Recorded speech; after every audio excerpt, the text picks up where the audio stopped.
square, circle, something's going to pop up, and that means we are live. This shit's fire.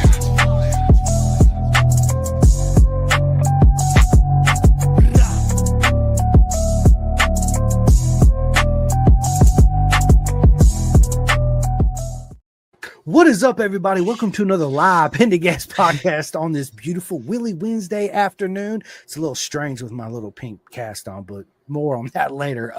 Listen, it's an absolute honor today, ladies and gentlemen, to sit down with the legend himself, Chase Black. But before we get into that, this episode is sponsored by Next Level Financial. Take control of your financial future. Get your complimentary financial analysis today by Seth Starnes. And Chase, listen, I tell everybody this: don't spend your hard-earned money on an off-the-rack suit. For 90% of us, it's not going to fit you correctly, right? When you have a suit, dude, bro, when you have a suit that don't fit you correctly, man, it causes all kinds of issues on the bike. So, Chase, I tell everybody, I recommend Bison. Go to bisontrack.com, sign up. It's super simple, super easy. Plus, Robert, Tasha, and Carter are, man, they're one of the most amazing people you're ever going to meet in your whole entire life. The whole process is easy. While you're there, go on and get you a set of custom gloves to go with that custom suit, the chest protector, the whole nine. Ladies and gentlemen, you hear me talk about Bison Track all the time. Matter of fact, my man Chase right here wears Bison. Go on, Chase. Tell them all about it. Oh, yeah. Rob has saved me out of so many pinches, cleaning my suit every weekend, the whole thing.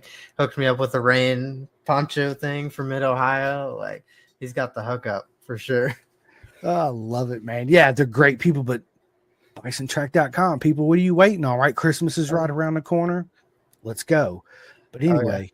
And Rob let me borrow his gloves at Coda because mine were broken. So he let me borrow not like Bison gloves, like his personal gloves to use for the day. So that was pretty cool.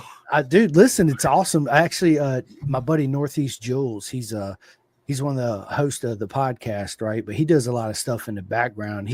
We went to Jersey, obviously, right? And he did the Aprilia ride, and he didn't bring a helmet or gloves. Of course, my man Robert hooked him up with a helmet and a set of gloves to go out on that Aprilia ride, which is awesome. Yeah. So, but yeah, man, listen, Chase, absolute honor to finally get you to sit you down. It was an honor to finally meet at Mid-Ohio too. Oh yeah, the honor is mine, dude. I love it, man. I love it. So you're in Colorado, correct? Texas, that's right. All right, Texas. For some reason, I don't know why I was thinking you was in Colorado. Oh, that's my buddy Crease Elliott. Sorry. Oh yeah. Crease, do you know Crease? Oh yeah, we talk all the time at the track and stuff, just hanging around. Yeah, more so when we're in Junior Cup, just hanging around, and now with Super Sport, just running around like a chicken with his head cut off, trying to get stuff done now at this point. He is, and he's doing a killer job on it. He's absolutely murdering it. But Chase, tell me, how did you get into the wonderful world of two wheels? Well, first of all, my dad was pro Supercross and motocross rider. He raced Supercross back when they raced 125s before four strokes existed and that whole thing. He qualified for night shows. Didn't make a main though. That was the one thing they didn't get to do. Just not enough money and that type of thing. And then my mom actually raced women's nationals, like way back when he was racing too. So they did that. And then, whole racing family. Then I got into it when I was 2. My little Honda 50 with training wheels on it and that whole thing. And then rode that from 2 to rode motocross for like 2 to 10, and then we got into the road racing. And honestly, we just kind of branched off because I was just better at road racing, to be honest. Like, I was not good on a dirt bike. Like, I was like okay, but not really. Like, I'm better now on my second ride on a dirt bike since I was 10 than I ever was in like the 8 years that I rode. So we just went with road racing and that whole thing, and now we ended up here. I love it, man. So what started you going to say, hey, Dad, I want to give road racing a try? We actually had a buddy, Benny Thompson. He raced AMA, like Moto America and that whole thing back when it was the AMA, I should say. And he would come train with my dad at the moto track and that whole thing. And then Benny T was like, dude, you should come to Coda for some road racing because it was like just opening and that whole thing. Like we are gonna go do their first track day, and my dad was like, "No, dude, that's super lame. That's so gay. Like you just put your knee out and turn. Like that's so stupid, dude. Get out of here." But then after a year of like bashing him over and over, my dad's like, "All right, let me give it a go." He got an RC8 that he rode around the street and stuff, and then he went out to the track day, and he's like, went out and like expert top class. He's like, "Oh, I'm a pro moto guy. Like, can't be that hard. You just turn." And then he got blown out of the water by the expert guys at a track day. He was like, "Oh my God, dude, never mind." And then he was doing that whole thing for a while. And then we started looking at the mini bikes. Then we looked at a KO and that whole thing for mini bike stuff. And then I was actually the first American to ever get no volley. Ever. I had the first 110 shipped over here from Europe. And my dad was going to be the distributor for the South, I think it was, but then we're like, we don't really want to do that, with my race and stuff. So that's when it went to Brandon Cretu. We were actually going to be the Ovale dealer rather than him. Nice. Yeah, that's awesome. Brandon was an absolute legend. I had him on my podcast. He does that, and of course KYT helmets. Do you wear a KYT? No, I wear a Rye.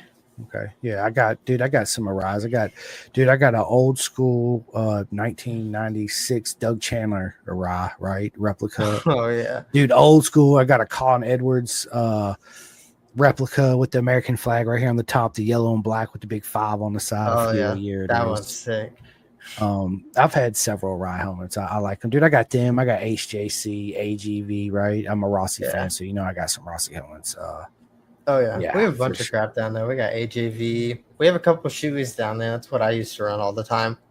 And then a Rye final. Well, we went to Pure Attitude, and then they had a Rye deal, and then that just turned into me being sponsored by a Rye personally. Yeah. So it's free 99, so I'm taking that.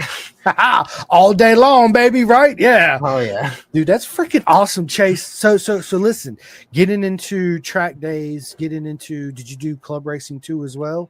Yeah, like the TMGPs, like the Texas Mini GP one, like same thing as everywhere else. You run like the motards and like the volleys and like that kind of thing.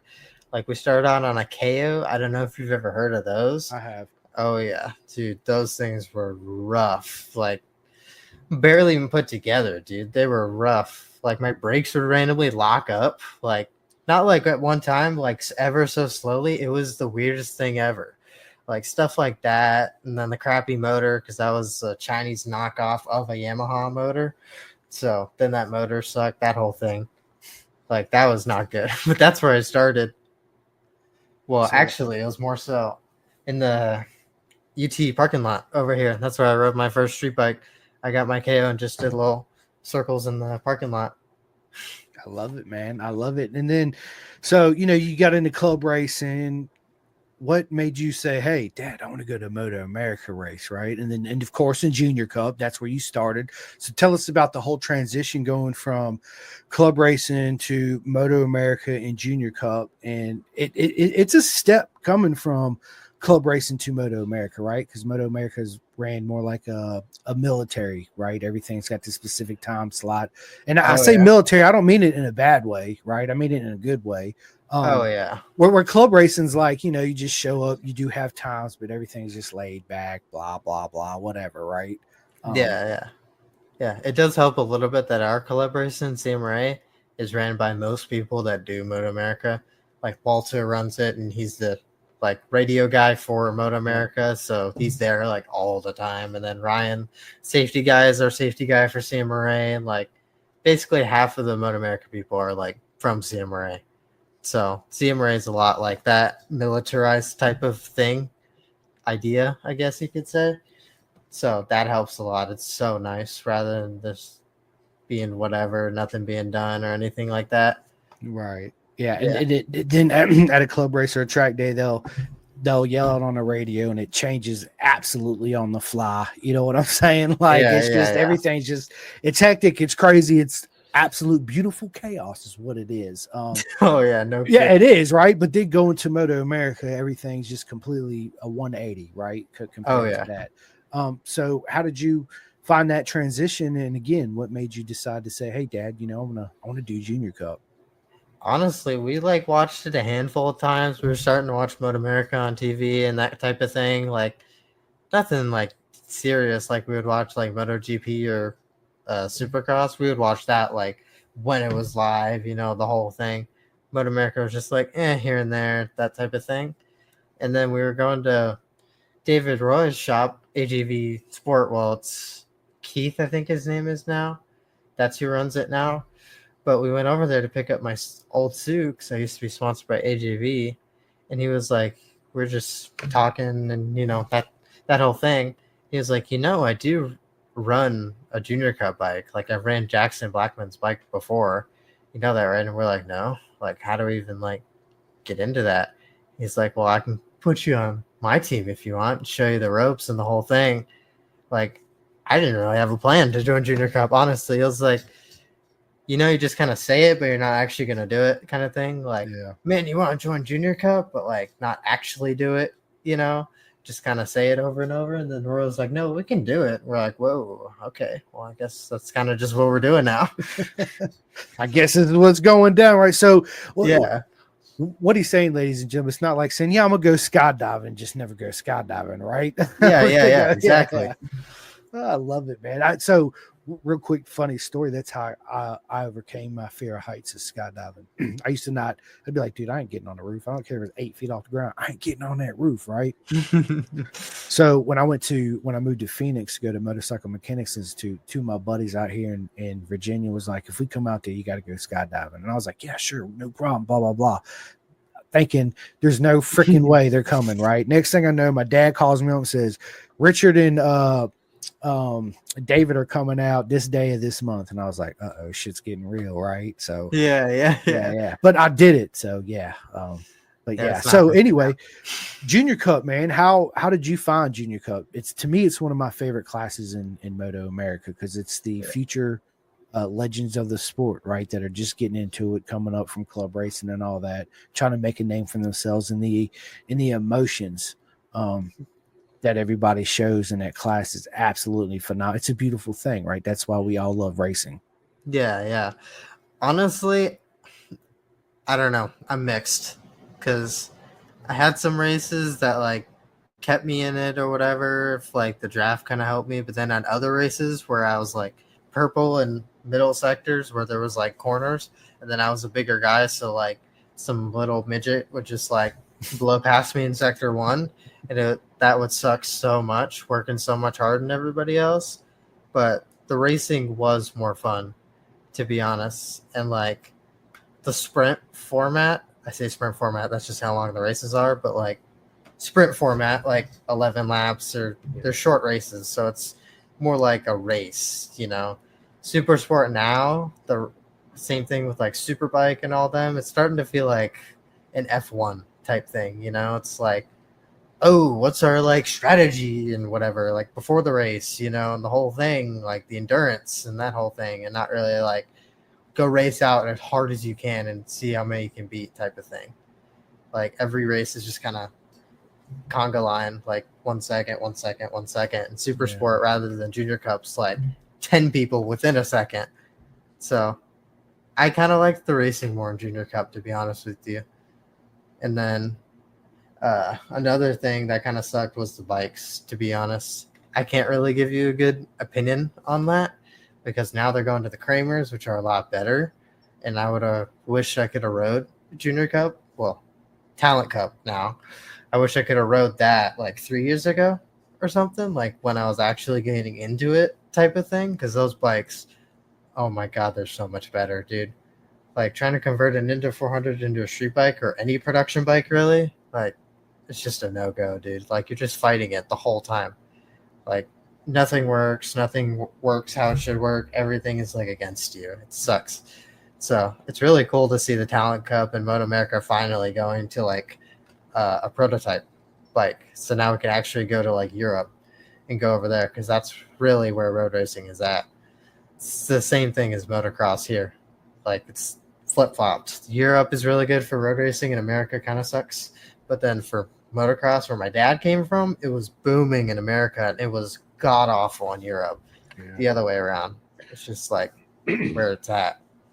No, you're 100% correct, right?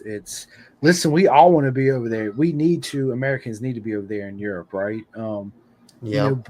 AMA and all that, AMA, DMG, now Moto America, it was built and founded on racing production motorcycles. And back when Colin Edwards and Nicky Hayden and Ben Spies and all that, they grew up still racing race bike chassis like the TZ 125s and the 250s and all that, right? Yes, they did transition into AMA on production bikes, but they had that humble beginnings and background on proper race bikes, right? And on top of that, the flat track style that Americans are well known for, right? It suited the 500s in the very beginning of the 4-stroke era of MotoGP before all the F1 electronics took over, right? And you're absolutely right. Motorcycle racing this days is a freaking engineer F1 sport, and it sucks ass. Yeah, everyone's like, I'm leaving MotoGP in 2028, or I think that's when the 2027 is when the rules and regulations come in. I'm like, that's when the racing's gonna get good again. Like these past, like, I don't know, about 3, maybe closer to like past 2 years with Martin and Bagnaia, they've been like the most boring MotoGP years I've ever seen in my entire life. I just don't even watch half the races anymore. Like, oh, it's a MotoGP race? Like, Bagnaia and Martin are going to be out front by like a country mile, and then it's just going to be a slot car race the rest of the field. Like, nobody's going to race each other anymore. Like, it kind of sucks. I just watch Moto3 most of the time now because that race is awesome, dude. They're like fighting for their lives out there. I love it, dude. Same thing, like Junior Cup. That's why, right? They're fighting for their lives, man. I'm with you, man. MotoGP's gotten, absolutely boring, right? But I'm glad my man Jorge Martin won the title, man. I was pulling for him. I am glad to see that. Yes. Bagnaia, after he became champion, he kind of seemed like, I don't know, just a crappier person, that type of thing. Like, oh, I'm the champ. I can do anything. I'm so much better. Like that whole thing. And Martin was like the nitty gritty person, and was like super honest, super transparent, like the whole thing. When Ducati denied him the contract, he was super cool about it. Like, awesome. I love Martin, dude. Me too, buddy. Me too, man. I'm mad at MotoGP. Obviously, is the pinnacle of sport, but I'm so mad at them for letting. And I'm a huge Ducati fan for letting. How are you going to let 3/4 of the grid be on Ducatis? Right? They have so much more Ducati data and shit. Right, dude. It's like, what are we doing here? Yeah. I'm glad there's going to be 2 less Ducatis on the grid next year. And everybody. Yamaha is on the rise. Quadraro's got a couple top 5s, and he's itching closer every race. Like a bad race from now is like 9th or something. Yep. He's itching closer, man. Might see another Yamaha. Yeah, dude. They're doing that V4 engine too as well. So it's gonna be. I'm looking forward to 2027 when they go back to 850s, right? Just because, let's just be honest, Chase, the way of the world, there's not making too many 1000s, much less 600s anymore, right? Everything's going to. I see the super sport becoming the new superbike class, right? Yeah. And the 1000s just being a super stock class with limited, pretty much bikes on the grid, right? Yeah, that's how MotoGP is now. There's 22 or 20, I think, something like that. Like some of the races, like 8 people go down. That's literally half the grid. It's like half the grid's gone. Yeah, like. If you finish the race, you're getting points. Like that's how little people there are now. It's insane. That, and I just seen a thing at the end of the year where they showed all the races, and it was like literally Ducati. Oh yeah, I saw 99.9% of the races but one. I was like, yeah, this shit's got to change for real. The one place that Aprilia won. Dude, the only race that Ducati didn't win. The only race Ducati didn't win. It's like nuts, dude. It is. But yeah, so listen, going from Twins Cup, and then obviously, you're right on that. Dude, the Ninja 400 was not the bike was never meant to be raced to begin. It's less so on the super sport and super bikes. They're a bit closer, like they are not as much. That 400 though, that wasn't a 400, dude. That's like a $25,000 race bike. Like that thing is nowhere near a street bike. Like trying to get that thing race ready. Oh my God, dude. It is insane what you have to do for that thing. I could only imagine, buddy. I could only imagine, right? So what made the decision to go super sport and much less Ducati? Uh, Honestly, we just have ties with Ducati. Like my dad going to the track days and stuff, we would talk to the Ducati Austin guys all the time. Like, not really for any reason. We just kind of liked them. Like, we just hung out with them all the time and that type of thing. And then, what super sport bike are we gonna ride? Like, after looking logistically at the pricing for everything, the Ducati, ironically, as you know, being a Ducati, oh, it's the expensive like Ducati, whatever. It's literally the cheapest bike out of any bike you can run in super sport in the long run. So that's part of the reason why we chose the Ducati. And then super sport in general, people are going to Twins Cup, but that's just a waste of a year. I don't really get why you would do that, to be honest. Like, you're gonna have to go to super sport anyway. Why not just do like a trial year and then see how it goes? That's how this year was for me. Just do a couple rounds here and there, like see where you shake up and that type of thing, and then you keep training because that super sport class is way more stacked. Like, that super sport class is the most stacked class in Moto America right now. It's insane. 100%. No, I 100% agree with you, man. But it's good too because iron sharpens iron, right, Chase? Yeah, exactly. Yeah, you ride with faster guys, you're Yeah. automatically gonna get faster just because of that, right? Exactly. That's why I didn't go to Twins Cup, because I could have top fived in that. Like, okay, that's cool. Like, I got a couple top fives, maybe a podium here and there. Like, I got a cool trophy. Like, oh, now we go to super sport, we're 20th. Like, look what we could have done with that year. Yeah. Like, it's just a waste of time. I don't need to beat up on people I know I could beat for no reason. I want to actually get people that are way better than me and are going to smoke me so I can get better and that type of thing. 100%, bro. 100%. So, you know, speaking of the Ducati, you're right. I always, to me, it was either, if I had a team, it would either be the Ducati or obviously the GSX-R 750, right? Just because you don't have to build motors throughout the season like you do the R6 or the Trump or whatever. Yep. That would be the bike to go for if we didn't do a Ducati. Yeah. That we would definitely choose the R6. This year, the R6 was like unbelievable, dude. Like, if you had like infinite money, you can choose anything, you should choose R6. It's literally a cheater bike. Like, to be honest with you, PJ should have smoked Scults in the championship. They would have been 1-2 still, but PJ should have been like 3 seconds up the road from Scults, to be honest. The Ducati was a slower in the straight line and turned worse, like worse handling bike than the R6. It was really weird. I don't know why nothing was really done there. Yeah, I don't know, man. You know, it's Chase. As you know, it's hard to tell what goes on in the garage of teams, right?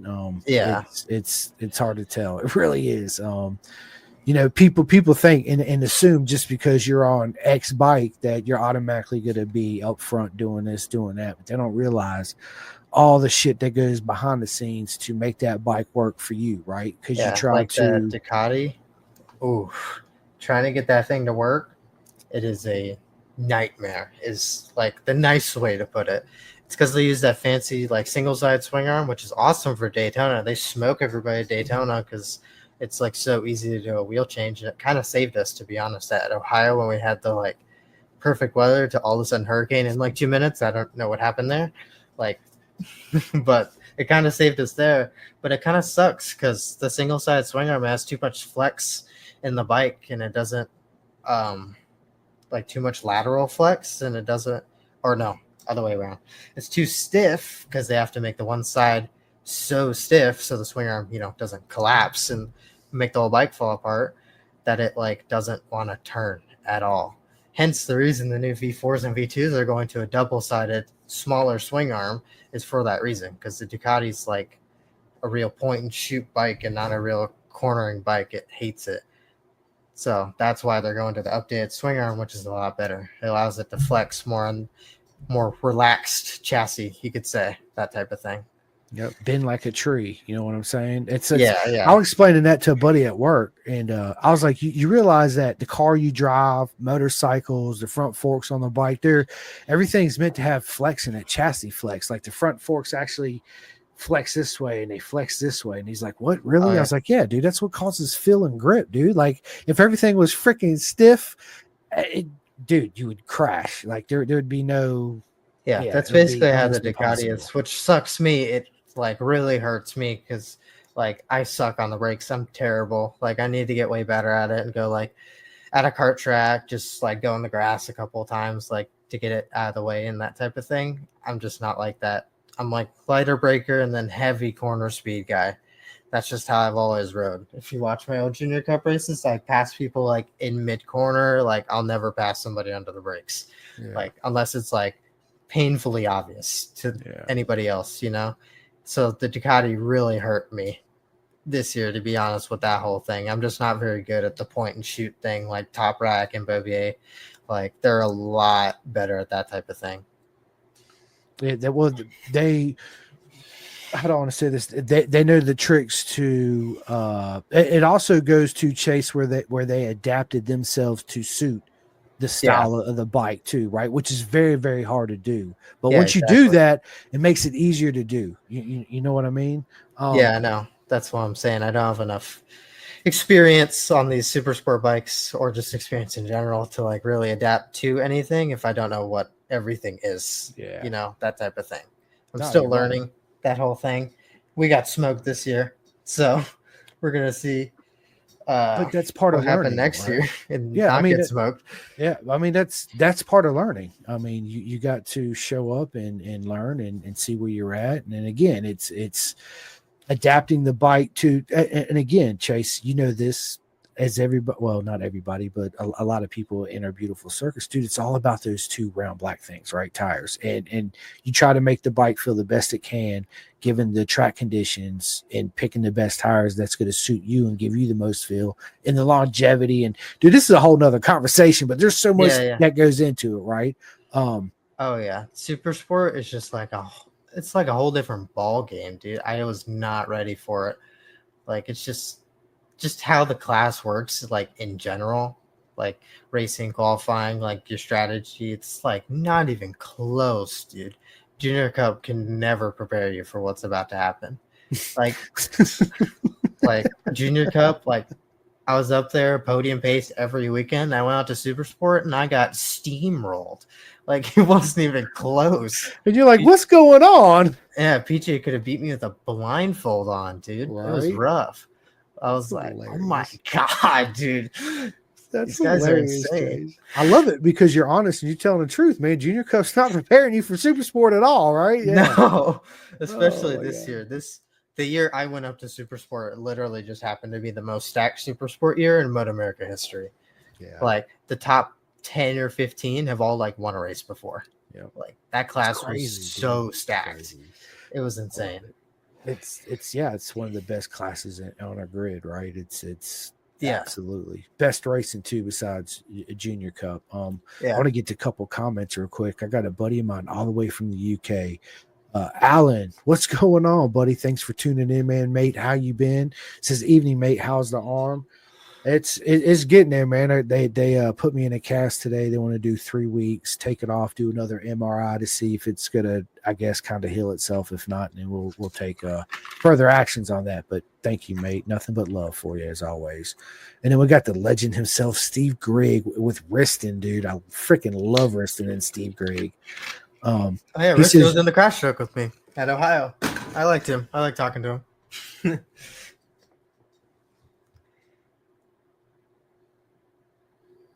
Do we lose? Hang on, sorry, dude. There we go. We lost. Dude, I actually hit the wrong thing because I'm trying to use my left hand. Because sorry, man, I'm over here being like a but yeah, Steve says you're on point with the whole super sport and all that. And then he actually has a question for you, Chase. He says, "Are you racing the 24s with the extra horsepower or the new 25s with much less next year?" We're gonna go not next year, but the year after, because there's a lot of stuff happening behind the scenes with the new 2025 that we're getting sorted right now, like talking to a bunch of people and testing and that kind of thing. So we're not gonna race it next year, but 2026. If I'm still in Super Sport, if I'm not in like Europe or something, doing that kind of thing, then we'll be racing on the 2025. Because this year, honestly, it kind of sucked. We were super handicapped this year, the Ducati. Like, this wasn't public info, really. Like, it is, but they don't, like, publicize it, that type of thing. But for World Supersport, we have the same rules for Moto America. It's, like, kind of one and the same, same rule set.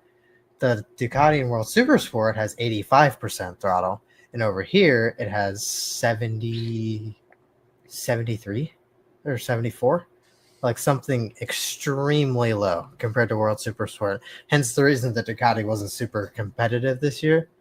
Like, it was, but it was the riders. It wasn't like the bike at all. PJ's just a monster, and Corey and all them and Kayla, they're just really good riders. Like, the bike was, Ben Speeds was pretty adamant about it at the races and stuff with Teague, the technical director. The Ducati was struggling, to say the least. So the lower horsepower bike doesn't really matter. Like, Yeah. so it'll get us maybe even closer to the R6. The only thing that is nice is because it's detuned so low that we don't really have to do any motor work. So that's pretty nice. Saves us a lot of pocket change. Facts, right? And speaking of the bike build, who did your bike build? Oh yeah, we had we built our original bike leading up to Ohio, and we did that race, and then Ohio went amazing for us. Honestly, we were only 2.5 seconds off the pole time, like super close on our bike. It was amazing, like really good weekend. A bunch of people started to take notice and talk to me and that kind of thing. And then Bobby from Warhorse came over and looked at our bike and stuff because our mechanic Jordan Rhodes, he actually knows Bobby really well, like texting each other kind of basis, like texting each other all the time kind of basis. So Bobby came over and saw our bike, and he's like, yeah, no, you're never going to win on that thing. Like, as good as you guys did, like, that's just not going to happen, unfortunately. So, like, he just took our bike back on his truck, on the Warhorse truck, and took it back to New York and built it and that whole thing. And then we got it back for COTA. That COTA practice session for Moto America was the first time I've ever touched my bike since they built it, since Ohio. So that was like a lot at one time. That was a lot. And did you notice a big difference in it? Oh yeah. It's like a whole different way of riding, like that type of thing. What I've noticed now, talking to Bobby and that kind of thing, and then racing Supersport and the whole thing, like, it's not, Junior Cup was more like you ride the bike and get the bike to how you want it. It's like, no, Supersport and Superbike, you get the bike and then you ride how the bike wants you to ride, that type of thing. And then you do as good as you can do on it, that type of thing. It's kind of weird, but so we're still learning that right now. I need to adapt to the Ducati a lot more. I'm struggling a lot, but once we got a bunch of off-season testing and that whole thing, once we get that a little bit more sorted, I figure we'll be like closer to the top 10, if not in top 10 this year, at least like 10th every race type of thing, like real close to there. I've been working on my fitness as well because I was struggling, to be honest with you, throughout the season. Like those longer races, like COTA wasn't bad, but places like Ohio, that was a struggle. Do 18 laps on that track, that was a lot. It took a lot out of me. Hence the reason I high-sided and broke my ribs. I was just so tired, and then LaRoche passed me on the inside, and I didn't have any left in me, so I just romped on the gas and had no control and just high-sided. So fitness has been getting a lot better over the off season, just in general. And then with the motorbike that we just got, nice 2-stroke, work a lot harder, that's helping a lot as well. So we're gonna see what happens. Got the old 2-stroker, man. I love 2-strokes. They're the best ever. And it's a lot of this, a lot of back to doing this, right? Yeah. It's freaking awesome. I love it, dude. Nothing like a stroker, man. Love it, dude. The smell, the ring. You're like, yeah, especially the new ones, dude. The new ones don't have carburetors or anything, so all the stuff that sucked about a 2-stroke, you don't have to do anymore. You just put some T2 in it and go rip it. Like, that's it. Like, is yours electric start? Yep, the whole thing. I got a map switch on my thing, my mild and wild mode on that thing. Wild and mild. I love it, dude. Wild and mild. Oh yeah. A good buddy of mine and an up and coming legend himself, Andrew Way. What is up, Andrew? He says, I can't wait to see what you can do next year with some super sport experience under your belt. Oh yeah. Hopefully we can make the waves move a little bit more than we did last year. Like absolutely. You will, Chase. 100% you will. So talking about fitness real quick, man, what'd you do to up your game? Just kind of cranked it up. Like nothing really different per se. Like, well, actually that's a lie. I did also crank it up, but I really cracked down on my diet and that type of thing. Not like I'm getting fat type of thing. Just like I need to be eating more meats all the time, more meat-based diet, and not just like, random stuff like ramen or whatever we got lying around the house. Sour Patch Kids. Yeah. The only reason I'm like semi-okay is I'm not a super big candy or soda guy, honestly. I just don't like it. I like to eat and drink things and not sit there and have a headache or stomachache the whole time. So I wasn't too big into that, which is good. But like no snacks, no nothing now, like just meats and like veggies and stuff. But the like carnivore diet is like really nice. It's so much better for you in like every way. Yeah. And even people saying that it's expensive, it's not. Just buy different meat. Yeah. Like you just got to look around a little bit and then works just fine. I eat a lot of meat. I mean, I ain't gonna lie, I do steak and chicken and yeah, man, Dude, it's freaking I don't good. know how those vegans can do it, man. I don't think I could live without a steak here and there. I love fish, bro. Like I love seafood too. Yeah, we just got some salmon and fried that. It's Bro, so good. Dude, I love mahi's my favorite fish. Oh, dude. yeah. So good. But that, and I could, Chase, how do I want to say this? Like, I couldn't go full blown vegetarian, but I still like a lot of vegetarian stuff like salads. I love salad. Like, I can come home and just bang out a salad for dinner, right? But I still need to have some bacon bits. I need to have some type of a protein with it, right? Something to fill you up, Yes. And then throughout the day, sometimes, man, I love beef jerky, right? But I go down to, we have this, one thing that I haven't told anybody is when I go grocery shopping, or like for my limes and lemons and fruits and vegetables and all that, I go to the Asian marks or the Mexican marks are around here, little markets, right? They have the best limes and the best fruits and salads and all that stuff. But yeah, I've been buying seafood from there sometimes. But anyway, Chase, what I was going to tell you is this one right down the street, man, about a mile and a half. The owner of the store, her friend she's Thai. She makes this Thai beef jerky, bro, and it is the best homemade jerky. It's the best jerky I've ever had. It's so good, so tender, so juicy, bro. And it's like $20 for this bag, like this big, right? You might get a pound in it, but dude, my problem is I buy it, Chase, and I eat it in like 2 days. It's gone. I can't stop. It's one of those things you're like, dude, I just that's like basically my meal. We got some Rudy's yesterday. Oh my god, I plowed through that brisket, dude. Like it wasn't even there. It's so good, dude. I love it, dude. I love it. Oh, Alan. So listen, Alan says in black pudding. So this is a joke that I went to the UK, Chase, because so BSB is my favorite race organization in the world, right? Yeah, because they race with no electronics on their super bikes. That's like old school, proper fucking legends, every single one of them. So one of my good mates picked me up in Heathrow. We went downtown to London where I caught 2 trains to get to Louth anyway. My first full English breakfast, right? He says, Daniel Parker's a rider mindset coach out there in the UK. He's like, have you ever had black pudding? And Chase, I'm thinking American black pudding, like, the Jell-O black pudding. I was like, I love black pudding, right? Bro, they bring this pudding out here. It's literally a circle, right? And it looks like it's got, I don't know, I guess peanuts or something in it. So I didn't think nothing of it. Dude, I took a big bite. I got about 3 chews in it, and I spit it out in a napkin. I looked at him. I was like, what in the hell was that? It was horrible, man. It was the most, it was not good. And then I Googled what was in it, bro. Listen, I'm not going to say it on here. Just Google it. It's, Jesus, dude. Yeah, bro. So yes, Alan, you're funny. That's hilarious. No black pudding for me. So if you ever go to the UK, if you want to, try it. But you know what? You should try it because you might like it. And And I always, dude, you got to try everything once, right? Life's so short, so you got to give it a try. You never know, you might like it. Yeah, I have a cousin that's like that refuses to try anything. I'm like, what are you even doing, dude? Like, Why just even spit live? it back out. Like, Right? who cares? Yeah. Even live, man. Yeah, seriously. Yeah. So listen, 2025 coming up, bro. You're going to be on the same Ducati, and are you doing just a select number of rounds again this year, or you going to go for the full assault? No, this season we're gonna try and go full assault and see what happens. Try and make every round, that type of thing, and then do a bunch of testing during the season too at the tracks. That'll help too, because Coda. Oh my god, don't tell me about Coda. I suck so bad at that track. It's not even funny. Like, I could do fine at every other track. Coda has my number. It's not good.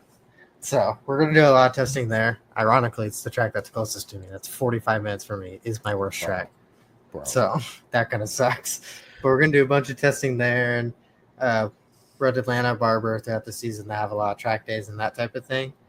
Don't know about Mid Ohio. That track's weird. Like, it's cool that's on the schedule again, but I don't know. That track's weird.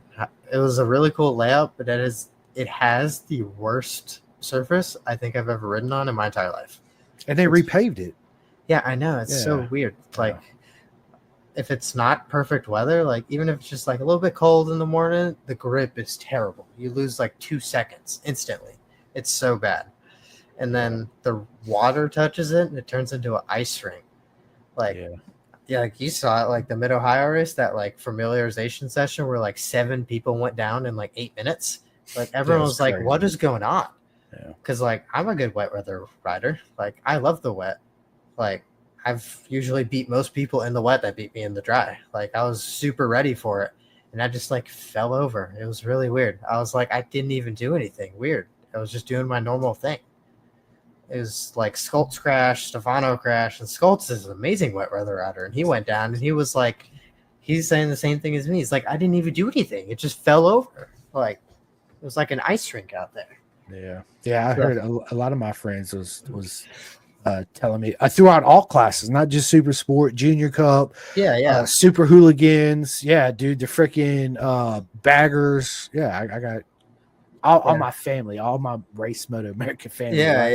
Every single one of them, you know, they had some liked it. They're like, I don't see an issue, you know, blah, blah. Like my buddy Hawk Mazada, he raced Super Hooligans. He was like, I mean, it's a little slick, but we're all under it, you know, let's just get it, you know. And I was like, okay, let's go, you know. And then on top of that, the main thing that also sucked was the tire wear. Yeah, that was a fun game to play. They had to allow the R8 for the super bikes because they were just chewing through tires so fast because the track had this is not what happened. This is what we theorize happened, is that the track's grip sucks so much that instead of the tires gripping, they were just spinning the whole time and were just getting obliterated. They were just like 3,000 degrees on the track and just getting eviscerated. So that's like the most likely thing that would have happened because it was destroying tires for how much grip it had. It was really weird. That is. And then, of course, we come back to VIR next year. Yes, let's go. Dude, that's my home track. VIR is my favorite track. That's my first front row start, dude. That is my favorite track. We'll see how it is on the Super Sport bike. I swear, Moto America had it out for me, man. They were like, oh my God, he did get a VIR, and then immediately took it off the schedule. I was like, you've got to be kidding me. Like, they can't have Chase at VIR. I know. That was my favorite track. I did so good there. It was awesome. But now it's back, so I'm so excited, dude. VIR is amazing. Me too, buddy. Me too. I can't freaking wait. And I can't wait to see you and your mom and your dad this upcoming season. My goal is to do Daytona. Yep, we're gonna try and do Daytona as well, the 200. So my goal is that I've never been. I want to go Daytona, but I'll definitely be at the MotoGP race in March, the beginning of March, I think it is now, or the end of March for the MotoGP race. So if you're going to be around Texas, I'll hit you up. You should come out and hang out with us. Hang out with me. And then of course I'll do Road Atlanta, VIR, Mid Ohio, Jersey. I want to try to make Barber, but also on my agenda is I want to go back out to the UK. I want to go back to Cadwell Park, which is my favorite track in the world, and go hang out with all my BSP friends. And that one's sick with the jump on it. That Bro. one's sick. Chase, dude, listen, it's like, you know, Chase, you grow up and you watch all these tracks on TV and you're like, dude, that looks amazing and sick. Like the closest thing I could say, like Laguna Seca, right? The corkscrew, the famous track here in America, right? Everybody's like, the corkscrew. I went there in 05 when MotoGP first come back. I wish. And dude, bro, it's absolutely fucking amazing. You kidding me, dude? It's a hike up there and it's a real huge drop in this and that, but when you go to Cadwell Park, bro, it's the energy, it's the story behind the racetrack. You know, the dad and the two sons. It was a motocross track at first, and the whole history behind it. The original house is still standing there, and then the jump, bro. Like you see Josh Brooks and Ryan Vickers, dude. They were 5-6 feet rear tire in the air, like full sin, bro. It's like what? It's most beautiful thing ever seen besides the TT. Yeah, I want to see what Vickers can do in World Superbike now. I'm Me glad too, they got man. that right. Yep. Yeah, we'll see what happens having a British Superbike rider in World Superbike now. Well, we had Bradley Ray the past 2 years. He actually was the BSB champion and moved to World Superbike, but his first season he only did the European rounds. And honestly, man, that Yamaha he was on was like it was not a top bike where he didn't get none of the updates. You know, so it's an uphill struggle the whole time. Yamaha was the worst bike easily in World Superbike. It was easily the worst. Like there was just 110%. No competition. It's way better now at the winglets on there and that type of thing and the updates that they did. Like Jonathan Ray's been doing a lot better. He's been enjoying it more. But that thing was rough. The fact that Top Rack was even close to Bautista on that thing just shows how blazing fast that dude is on a motorcycle. Yes. Like that's impressive. And how talented he is. It is. And see, tell me how you feel about this, man. I feel like nowadays, right now as we speak, that super bikes are just too powerful because 95% of the time they're dumbing down the power and the torque on it just to make a faster lap time around the track, right? So we don't need 230, 240 horsepower motorcycles, right? Just bring it back to like 180.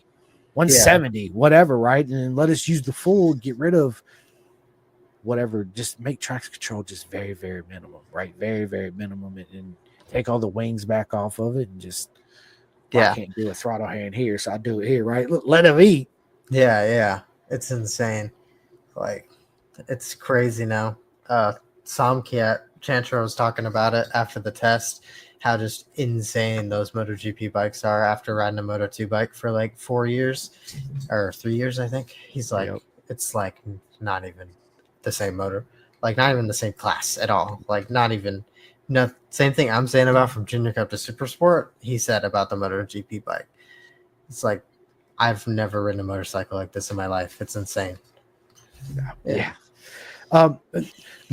Let me ask you this, Chase. What is your future goals in road racing? Like, do you actually want to go to Europe or ideally, what's your vision? Honestly, vision now is to make it to Moto3, but not for the reason that you would think. Like, all I want to do is ride a prototype bike. That's all I want to do, honestly. Like, get away from the production bikes, World Superbike and World Super Sport and stuff. Like, that's cool, whatever, but I just want to ride a prototype bike. Like, that's what's fun, and race those things. Something that actually turns would be nice, and that sort of thing. Actually be able to race and not just be fighting the bike the entire time would be awesome. Because I've been talking to Rossi more about it, and he was saying it was a lot of fun, that Moto2 bike. Yeah, that's my dude right there, dude. He's man. I love Rossi more and his dad, bro, Steve. He's dude. Rossi gives me the best hugs in the world. So Rossi, if you hearing this, because I know you do listen to the podcast, dude. Nothing.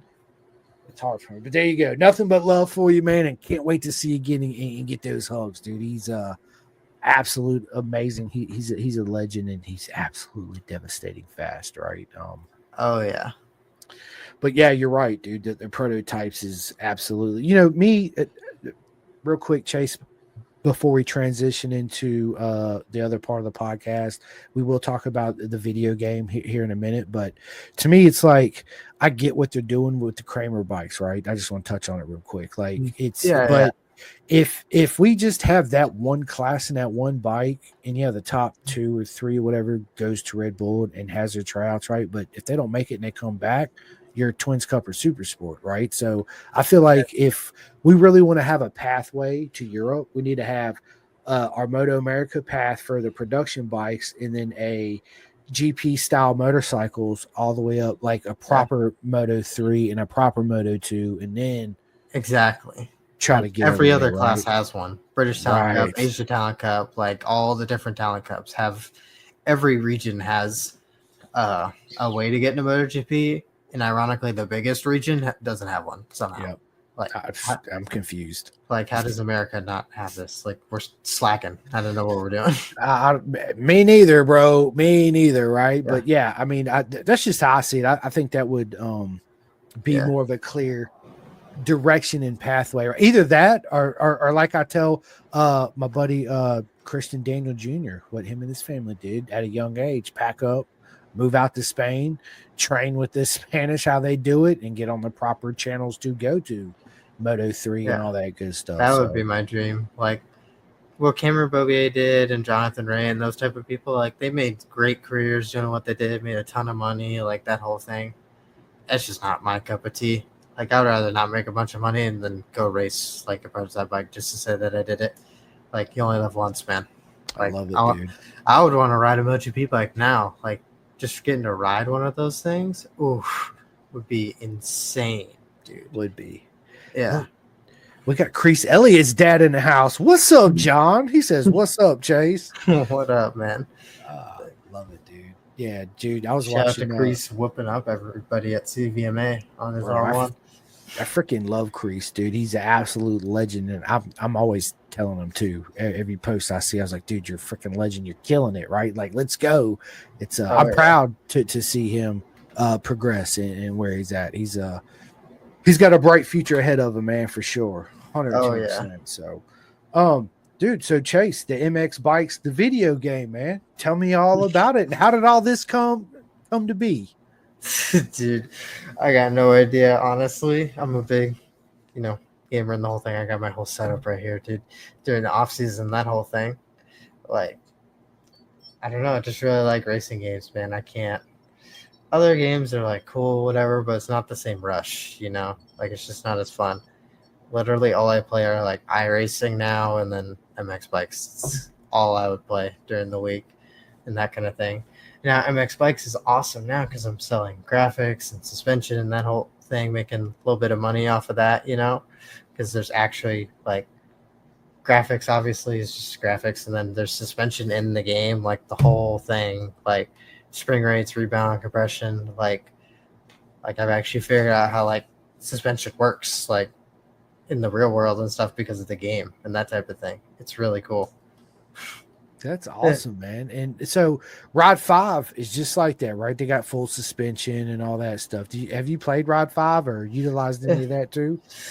It's not really like that. It's more exact than that. Ride 5 just has a couple clickers, softer, harder. It's like this is like actual like fork offset, fork height, swing arm length, like in like millimeters and clicks and the whole thing. Like it's like an actual motocross bike. Yeah. Making setups for that thing and doing that whole thing is really fun. I like it. So how did you come to selling this stuff, man? Because that's freaking, I love playing video games, right? And I'm like you, I do enjoy other games besides racing, but 9 times out of 10, I'm on Ride 5, man. I play the what out of Ride 5. I love that game. And the World Superbike game's really good too. I played that quite a bit, the World Superbike game. I really liked it. Me too, man. But how did you get into the whole suspension, and how did you figure out that people would pay you for a video game suspension setup, which is awesome? Yeah, people already kind of do it, but honestly, like, I just started messing with stuff, and I asked my dad how to set up a motocross bike, how he would do it in real life, and then that's how I got like sorted in the game. It was pretty cool. And then like I've been working with a bunch of top guys now, and then I can do my own testing. Like in the game, they run all the series like Supercross, Motocross, SMX is going on right now. Just got second in that. So we're hoping to bring home the prize and that kind of thing. And this year, I actually ran the #1 play for MX of Nations that was hosted. They had a couple thousand people watching that. So that was pretty cool. Yeah. It's starting to get popular. Last year, they had a live action event at ICMA, that whole thing. with 10 of the best riders there. I couldn't go because it was Italian law. They had to be 18 to give away prizes and such, which is really weird. So I don't know. Weird. Well, yeah, Eh, that's weird. yeah, it's not like the esports thing. It's like Italian law. It was really weird. Some about giving away prizes or money if you're not 18. I think it's money, but it's really strange. But they have that live action event at ICMA last year, and they had like Danny Pedrosa be a part of it, and a couple Kyroli was there too to like promote it and stuff. It was pretty cool. So That's the game's awesome. actually moving up in the world now. So, how was one to get on there and join and actually play? Well, they're not going to be as fast as you. They have to work up to it. But Yeah. how does one join the game? Where do they find it? Download it? Buy it? Oh yeah. So it's only on PC because you need to download stuff from external sites and that kind of thing, like bikes and graphics and that whole thing. So you go on Steam and it's $35, I think, something like that. And then you can just play that, or you can go to mxbmods.com and there's a separate team that makes like the OEM bikes or whatever, like KTM Husky or whatever, and they test them and like that whole thing. Each bike is different horsepower and different weights and the whole thing. So like as close to real life as you can get with how the bikes are. Like Suzuki handles the best, but it's super slow, like that type of thing. They try to correlate as much as real life as you can. But you just go to Steam, buy the game, and then look up a tutorial from someone like Reaper Doc or somebody, or Lens are really good people. And then they'll show you how to download mods and that kind of thing, and then get into it. And it's addicting, dude. It's bad. Like it's a racing game, man. It's just Right? addicting. It's racing. That's all you got to say. It's two-wheel racing, right? Exactly. So the graphics side of it, right? Because I know I've seen on your profile you're making some sick ass graphics on for dirt bikes, right? How did you get into something like that? And is that something you see in your future doing in real life? Is graphics for other? Honestly, I really like it. It's really fun, to be honest. I'm doing that more than playing the actual game right now. But I have a couple buddies that already were playing MX bikes and were designing graphics and stuff. One guy's just did an edit collab with Dirt Bike Kids, like the actual company DBK, and did a whole edit for them in MX bikes. It was pretty cool. But he's the one who got me into like Adobe Illustrator and that whole thing, and like I can actually learn how to use Adobe and then do it in real life. Like it's not any different than real life than it is in the game. You'd use the same software and the whole thing. Like actually, I mostly just did it to do it for myself, so I can play the game, do my own graphics, do my own suspension, like the whole thing. Be like self-sufficient, and I'm like, man, I want to make a new bike or something, and then I just kind of do it instead of trying to find someone for that. Right. Yeah, and you add your own style and touch to it and your own vision, right? Yeah, because when you get graphics from somebody, you can never get it how you want. Like you don't want to like harass the guy that's making your graphics and be like, move this line like a little bit that way or something, like how you would do it, Because like if you were to do it how you actually wanted it, you would be sitting there with that dude for like 5 hours, like editing every single little thing until you wanted to. But now I'm doing it, so like if I don't like a shroud or something, I could sit there for like 30 minutes and fiddle around with it, like whatever I want to do, that type of thing. Yeah, I love it. So do you design your own crew shirts and all that through Bison too as well? Yeah, Bison does all the actual stuff, like crew shirts and that stuff. But I actually made a Bison suit in GP Bikes, the other game that's like MX Bikes. It's called GP Bikes, and I made my Bison suit in there, and they were super excited about it. And a bunch of people were asking about the game and stuff and where to get it and stuff. Like, it was pretty cool. That is cool, man. Freaking, I love it, dude. That's freaking awesome, Chase. Well, bro, listen, we're almost an hour into this. I do have a bunch of personal questions, but I'm going to save a lot of them for our next podcast. But I do want to ask you a couple of them. Shoot away, man. And the first one I want to start off with is, what's for dinner tonight, bro? Probably some. Oh no, we got some taco meat in the fridge right now. I need to go chow down, dude. had some burritos yesterday, and I'm gonna replicate the same thing because I'm like the most boring white guy in the world. So I'm gonna eat the same thing for like a week, and then I'll finally switch it up. You know. I love So- it, dude. So I'm gonna plow through that, dude. As soon as we're done with this podcast. I love it. He said, "I'm going down there and murder that taco." Oh yeah. That's good stuff. I come home, man, and of course, with this on, man, I had to take a shower, so it was the whole thing's a struggle, right? So I was like, dude, I was like, you know what? I was gonna cook this one meal I had in mind, and I was like, I'm just make me a ham and cheese sandwich and be done with it, and then we'll go ahead and do this podcast and call it a day, right? Do you have any pets, bro?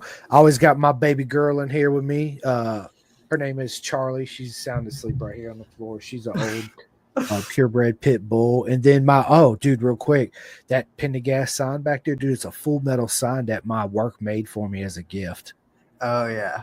Yeah, it's freaking sweet. Anyway, go ahead. I got 2 fat cats, man, that just lay around and do nothing, man. I love it. I found a picture earlier today. Hold on, let me see if I can find it real quick. You said I got 2 fat cats. I got 2 cats too as well. One's name's Cookie. The other one's name's Monster. Monster's the coolest cat. Like he'll let you pick him up and love on him. Oh yeah, dude. You can tell he's a troublemaker. Yeah, I already know. Yeah, straight troublemaker. Yeah. Yeah. Fat cat, man. He's the same. He's big. He's fat. He's a freaking troublemaker. So one night I was making a drink and I stuck it up on the counter, right? He jumps on there, looks at me, and knocks it on the floor. I was like, you know what? So I clean it up, make another drink. He jumps straight up on there again, looks at me and knocks it back on the floor. I was like, that's it. I'm going to murder you. And I take off running. He takes off running. And then he wants to love all over me. And I'm like, nah, bro, this ain't cool, man. That's not cool. Yeah. You know what you're doing, man. Yeah, get out of here with that. Do you name your motorcycles, bro? Do you have certain names for them, or? I don't know, man. That's kind of weird, man. That's getting into that whole freaking weirdo territory, you know. I don't know about all that. Like, I'll call it like my baby girl or something, you know, like she's purring or something, you know, and I turn it on, that kind of thing. But that's it. He's like, no, absolutely not. I love it. I wreck my motorcycles too much to give him a name. That's true. That's true. I wrecked 3 times in Ohio. 3 times in one weekend. Did. Yeah, you did. But again, you know, man, Ohio was different. It was a repay. First time there, everybody was there in 10 or 11 years, you know, and there's a lot of different factors in it. If it would have been a normal circumstance weekend, you wouldn't have wrecked as much. Yeah, I think that's part of the reason I did so good there too. I was just like completely blanked out of like any like rhyme or reason. I was like, I'm gonna just go as fast as I possibly can. So I went down 3 times trying to do it.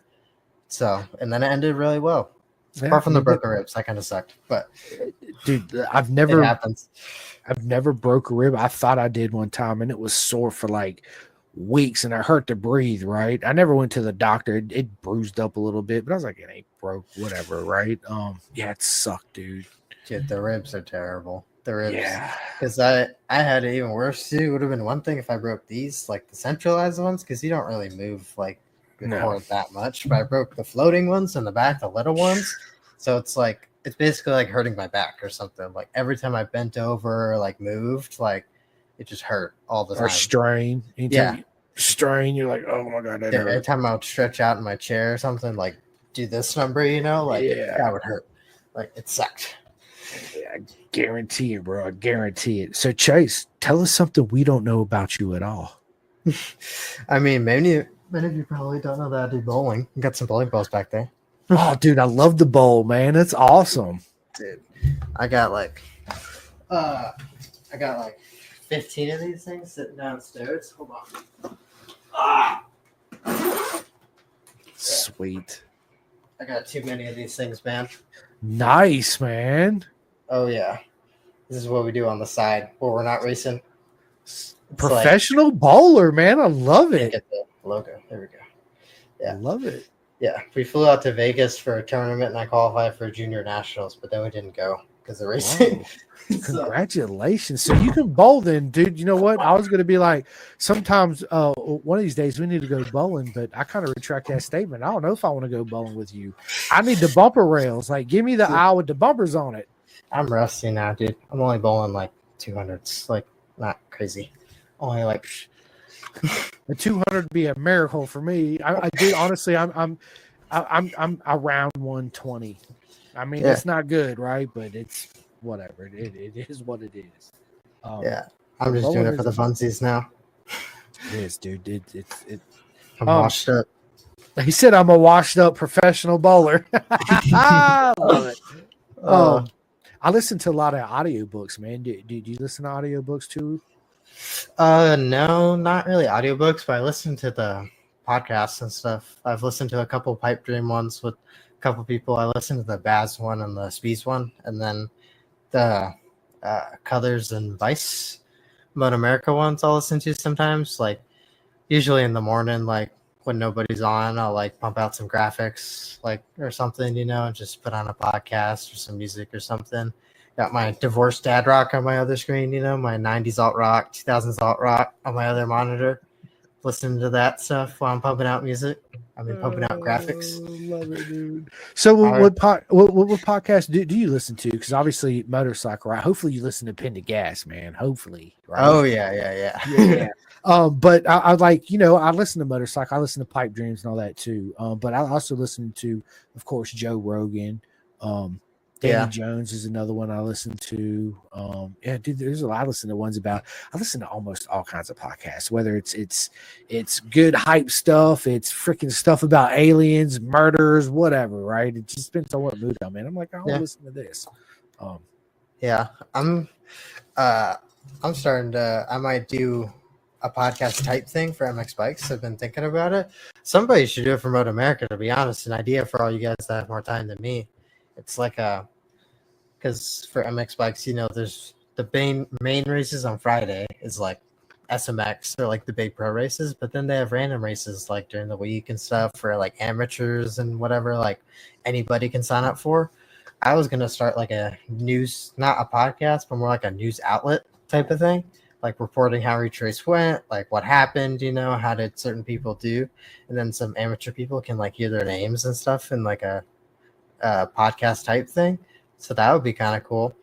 That would be kind of cool to see from like a Moto America standpoint or something for them to start. An idea for you guys. Little news outlet saying what happened during the weekend. There is one of them that pops up on my Instagram Reels to talk about the MotoGP weekends. I forgot what it was called.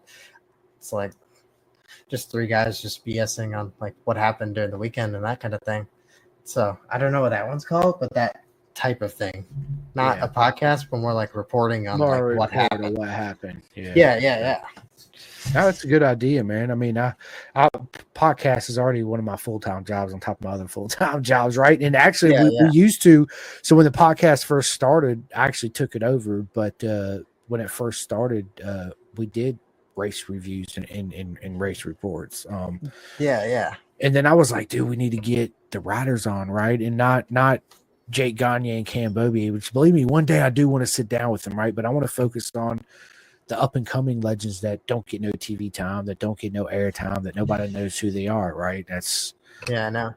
Yeah, that's my whole thing. But dude, I think that would be cool to have somebody out there that did just on Moto America and did from now the Talent Cup and then the Twins Cup and the Super Sport and the Super Stock and yada. I'm curious to see how that Talent Cup goes.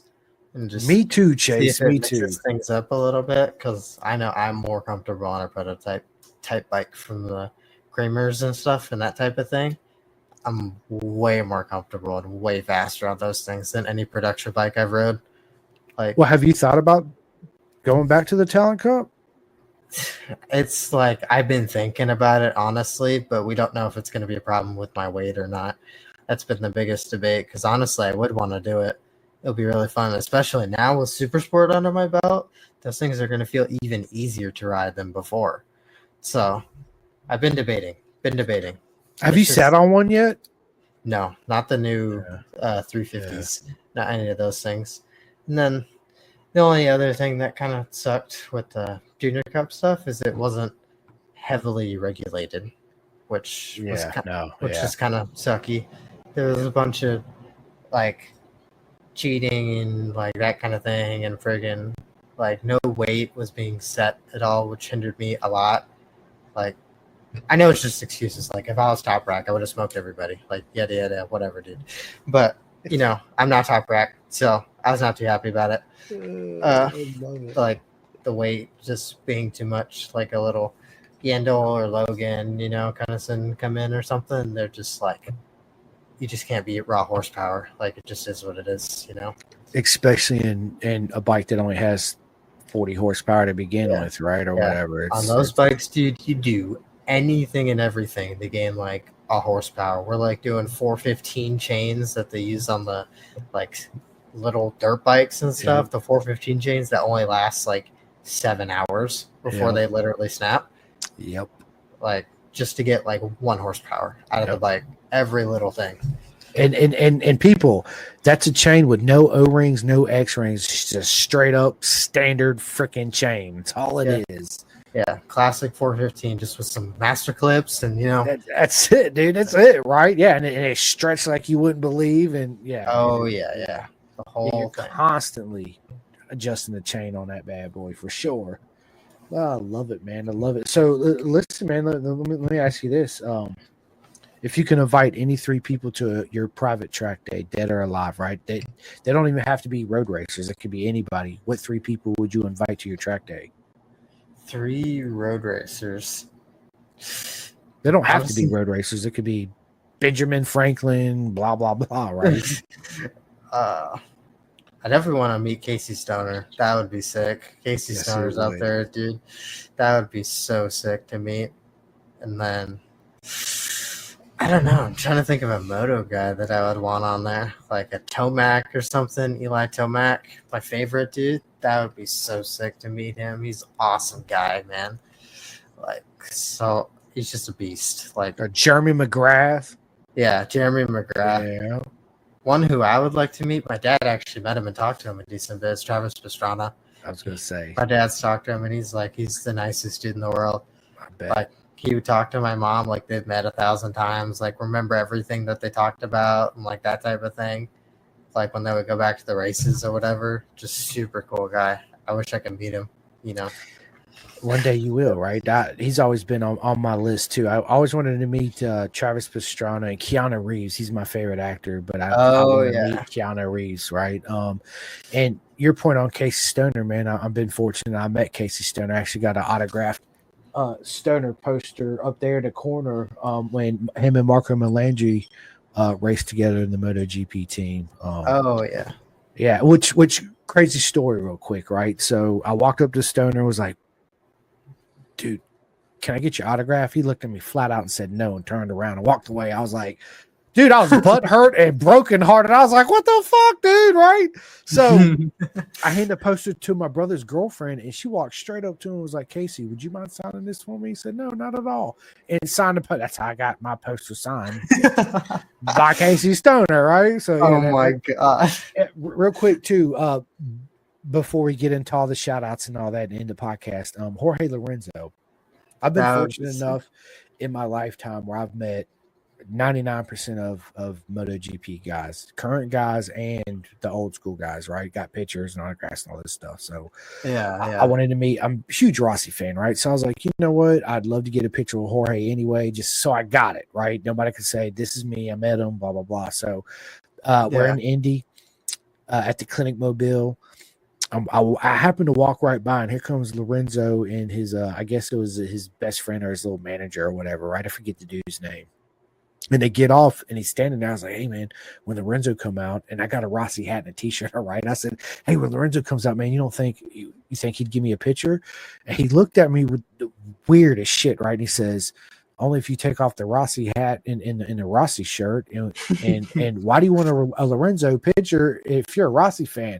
So I had a real quick come up with this bullshit story, right? I said, this is my first time here, and my dad's a super huge Rossi fan, so he bought me the hat and the shirt. But I'd really like to get a picture with Lorenzo, right? He says, sure, take off the hat and the shirt. So there's a picture of me and Lorenzo. I got a brown wife beater on, right? with no hat and no shirt on, just a brown wife beater, and a picture with Lorenzo. He didn't even smile. He just looked at the camera like, oh my God. Yeah, and then took off. So that's like the most Jorge Lorenzo thing I've ever heard.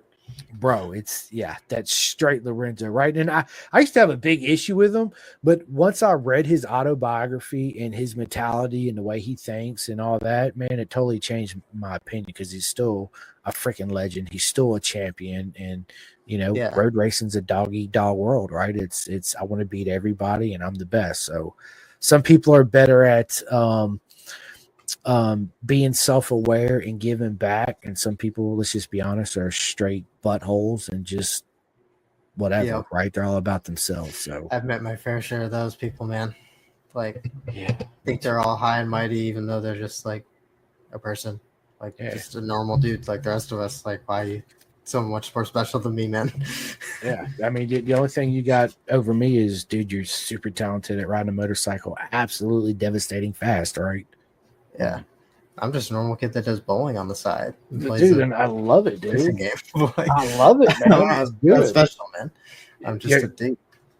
Listen, you are, but Chase, you're also a future upcoming legend. Your dad's a legend, right? In the beautiful journey that you share. That's one thing I love about our sport, Chase, is first and foremost, it starts out with the kids and the parents, right? It's that beautiful bond and the journey leading up to where you guys, because eventually you're going to make it to a spot to where your dad and your mom's not going to have pretty much any say because you're going to be underneath a team, right? And a team and all that good stuff. So, enjoy that journey, man. I'm a huge family man, and they're the most important thing, first and foremost. And that's why the number one reason why I do this podcast is for my son, Rossi. So when I'm not here anymore, he can always listen to me and laugh and, give back to the sport and all that good stuff. So, but anyway, Chase, man, listen, this has been an absolute honor to have you on a proper mega Willie good time on this Willie Wednesday, right?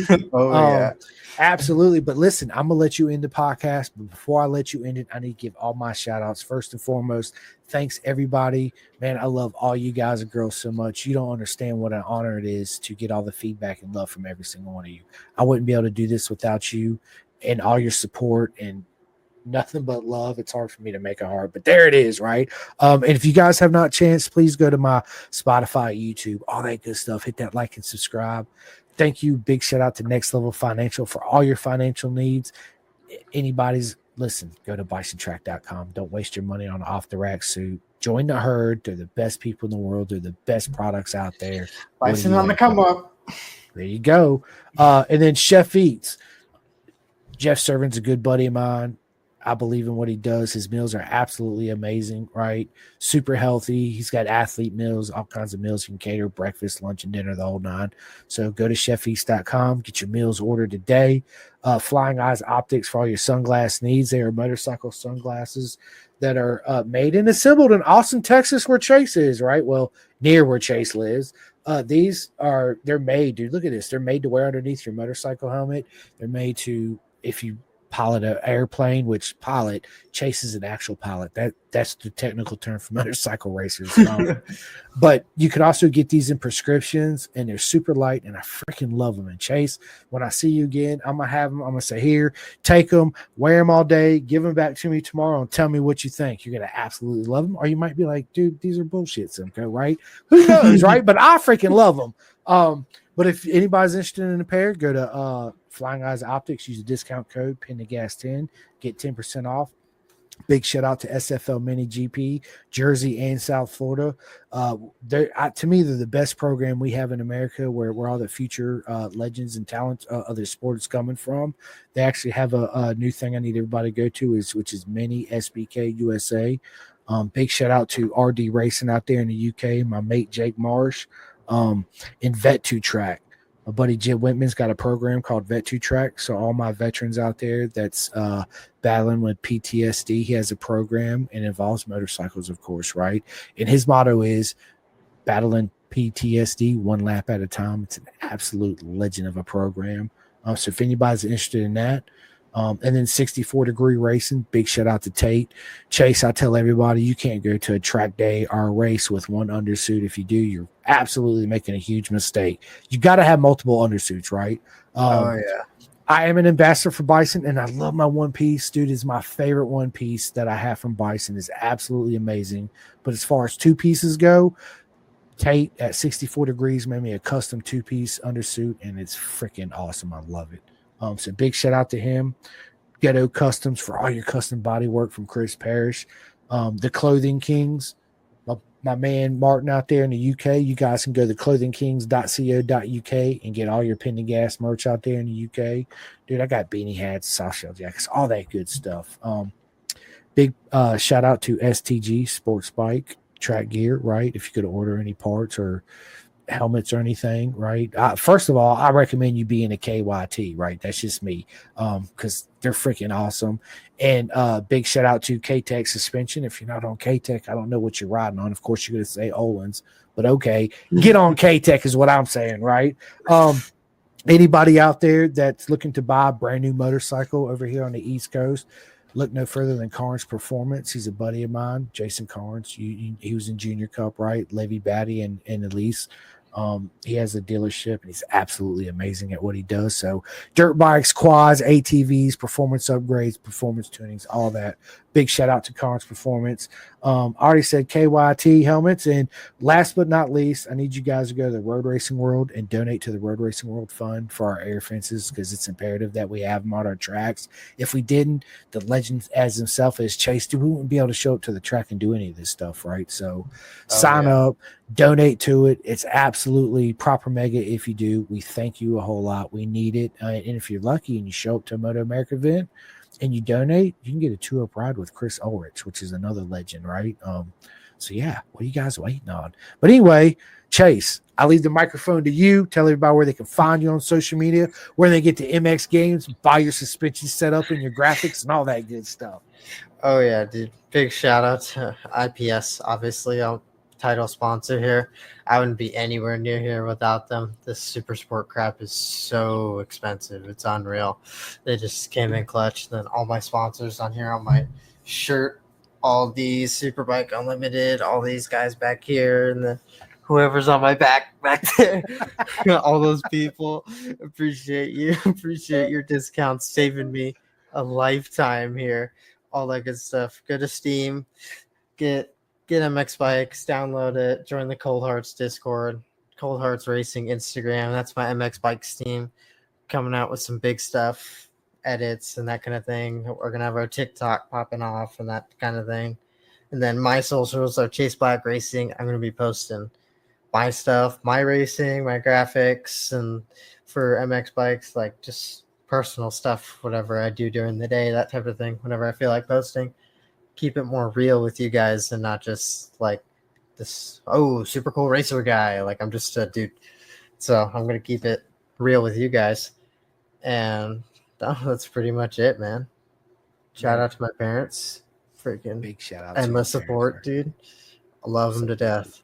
Yeah, dude, I love them to death too. And you're here, right? So yes, let's go. I love it, dude. But listen, ladies and gentlemen, it's been an absolute honor to sit down with the legend himself, Chase Black. Stay tuned for next season, because we're definitely going to have Chase back on. I want to have him on, 2 or 3 times a year to keep everybody updated on his progression and all that good stuff, just in case you guys can't make it out there to the track. And he will have some merchandise out there for sale soon, so keep your eyes pinned glued. Go ahead, Bison Chase. Page. There you go. Track.